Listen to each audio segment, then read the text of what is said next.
General, mendoni që ka pasur në fillim forca të tjera të shërbimeve sekrete që mund ta kenë shtyrë para këtë protestë, apo kjo është thjesht një revoltë e qytetarëve shqiptar të cilët janë mjaft të revoltuar ndaj politikës 30 vjeçare? Unë mendoj që secili qytetar ka krejt të thjesht e elementare për të bërë me metodën e thjesht të krahasimit çfarë unë jap për këtë vend dhe çfarë vendi në veçanti qeveria, pushteti qendror e ai lokal më kthen në formën e shërbimeve. Po të marrim të kthehemi pas për fat të keq që kur erdhi, unë nuk kam në një opinion do thosha pozitiv për të gjithë majtas e klasa politike qeverisë, majtas dhe djathtas, djathtas dhe majtas, por unë e kam parë, atë më kujtohet një shprehje e Mustafa Nanos, i cili i pa thënë në një studio kryeministit ton Edi Rama, që nga 2013 njerëzit të votuan dhe shpresuan që ky vend do të bëhet, ka një shpresë, ka një perspektivë, por për fat të keq, pasi kaluan jo më shumë se 2 vite, në 2015-ën, të gjithë pjesa më e madhe e qytetarëve të ndershëm, të atyre që nuk pranojnë për të futur e për të korruptuar në ombrellën e lojrave politike në dëm të qytetarëve shqiptar, u larguan nga ky vend, sidomos të rinjt e të reja. Kështu që unë them që është thjesht dhe vetëm revolta e brendshme e shqiptarëve,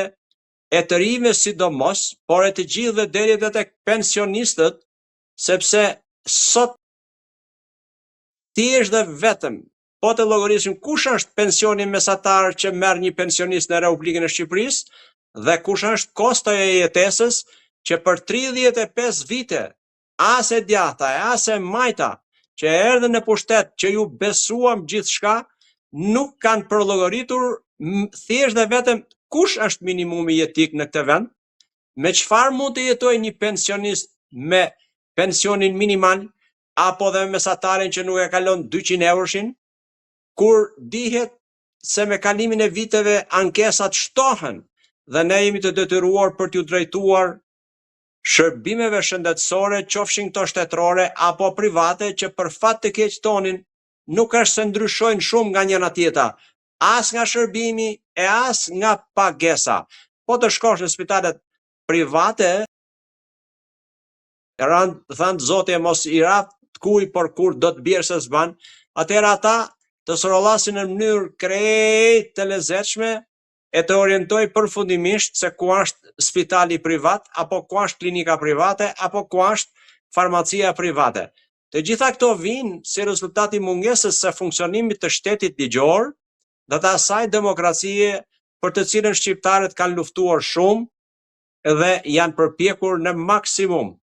Kështu që unë mendoj që është thjesht dhe vetëm revolta e brendshme e çdo qytetari shqiptar në raport me atë çfarë shtetit i jep dhe çfarë shteti i kthen pas në shërbime. Unë jam i bindur si çdo qytetar që një pjesë e mirë të ardhurave vjetore do të shkojnë për taksa, detyrime ndaj shtetit, sepse shteti është konsumator pra qeverisja, e nuk prodhojnë asgjë, por për fatin e keq ne ndryshe nga vendet e tjera, këto përqindje nga 42, 41 deri në 45% që na marrin si taksa në formën edhe të detyrimeve ndaj shtetit, i kthejnë në një mënyrë apo në një tjetër në shërbim ndaj qytetarëve, duke qenë të respektuar dhe të përulur. Kështu që për ta finalizuar, unë nuk heq edhe atë pjesën e mendimit dhe të dyshimit, pavarësisht se s'kemi prova, që edhe shërbimet e huaja të fshehta që janë ulur këm kryq e me shumicë në Tiranë, si duke filluar që nga përfaqësitë diplomatike të akredituara në Tiranë, por edhe të tjerë që vinë në formën e turistit apo në formën e të punësurit, të gjitha këto janë tashmë metoda klasike tradicionale të njohura dhe ata bëjnë detyrën për të cilën shteti dhe vendi i tyre i paguan. Ky është një nga shtyllat që mban në këmbë ekzistencën e shteteve sovrane dhe të pavarura, duke menduar, duke marrë informacion, duke ndikuar drejt për së drejti dhe duke dërguar në destinacionin e nevojshëm informacionet. këto informacione që ata dërgojnë, duke parë e analizuar situatën dhe zhvillimin e ndryshme në vendin tonë, kanë bërë të mundur që ata ta kenë krejt më të lehtë për të interferuar dhe për të ndikuar. Por unë nuk jam më atë që kryeministri Rama para ca ditësh theksoi që këtu e kanë ndikimin shërbimet totalisht 100% e fshehta të huaja e kryesisht duke u përqendruar duke drejtuar gishtin nga Irani, nuk mundet për një të keqe që gjen vendin tënd, cilat do qoftë ajo, një lider, një kryeministër, një klasë politike që është në pushtet prej shumë vitesh, cilat do qoftë kjo si dje djathta apo sot e majta, nuk mundet që ta shplajnë veten kaq lehtë dhe të përdorin sloganin që ne,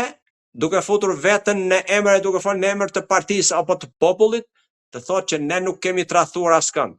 Jo, këtu është e vërtet që partitë nuk kanë tradhtuar askënd. Por ata lider të cilët nuk kanë ditur ta drejtojnë partinë, apo nuk kanë ditur të kërkojnë llogari qeverisë së partisë për gabimet e fajet e mëkatet e bëra,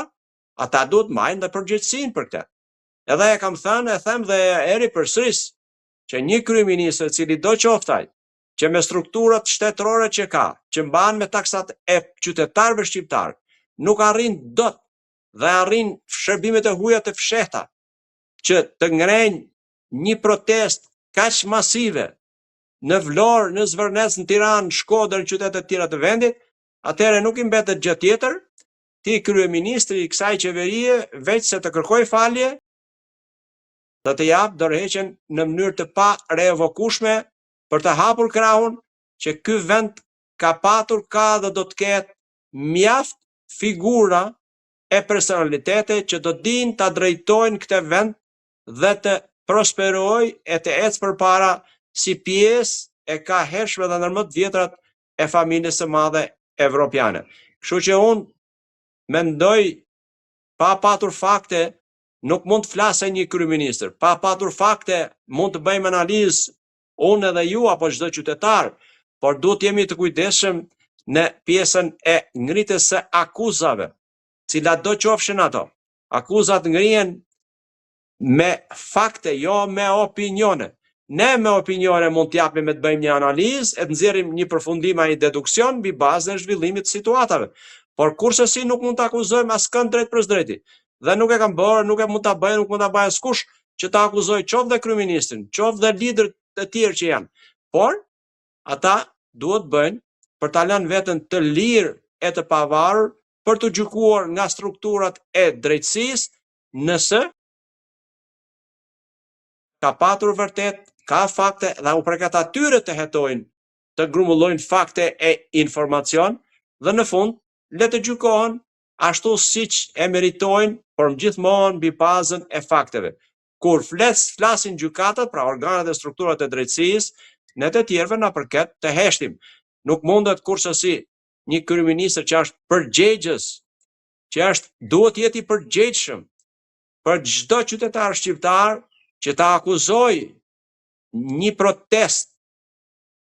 që thot janë blogerët apo blogerët janë siç i ka ai vetë që i përdor mediat në mënyrë të pa frena fare, sepse nuk është normale për mua e as për këtë vend ku ne jetojmë, e as për kryeministrin as më tepër, që protesta dhe ihonat e tyre i dëgjojmë e i shohim më shumë në rrjetet sociale e në mediat ndërkombëtare se sa në mediat shqiptare. Ne situata zhvillohet në vendin tonë që quhet Shqipëri. Dhe kjo ka filluar jo tani, pra të them, është akumuluar situata, sepse ligji 7501, paketa e maleve, investitorët strategjik, e shumë ligje të tjera, të cilat kanë zhbërë dy element kryesor të shoqërisë shqiptare, që është prona 1 dhe familja 2. Dhe detyrimisht që këtu rrëzohet pastaj ajo pjesa e famshme me të cilën i ndjeri Fatos Nano, thoshte meritokraci.